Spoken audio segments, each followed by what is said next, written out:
কেমন আছেন সবাই? আশা করি ভালো আছেন। ক্যারিয়ার কোচে আপনাদের আমন্ত্রণ জানাচ্ছি। আজকে বাংলা সাহিত্যের 48 BCS এর আপনার বাংলা সাহিত্যের আ ভিডিওটা হচ্ছে যে ইউসুফ জুলেখার কবি শাহ মোহাম্মদ সগীরের জন্ম কোথায়?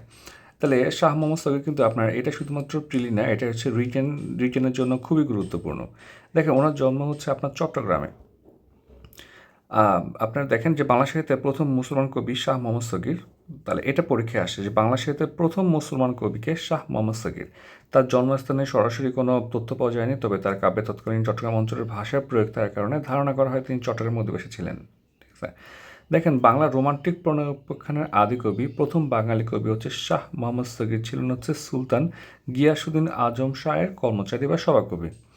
গিয়াসুদ্দিন আজম শাহের পৃষ্ঠপোষকতায় তিনি ইউসুফ জুলেখা কাব্য রচনা করেন, খুবই গুরুত্বপূর্ণ।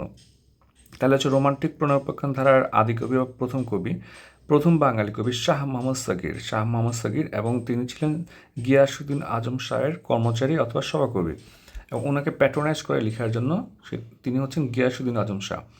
ইউসুফ জুলেখা আপনার খুব ভালো করে পড়তে হবে। ঠিক আছে? ইভেন আপনার রিটার্নে কিন্তু এখন আসা শুরু হয়েছে এসব কোশ্চেন। ধন্যবাদ সবাইকে।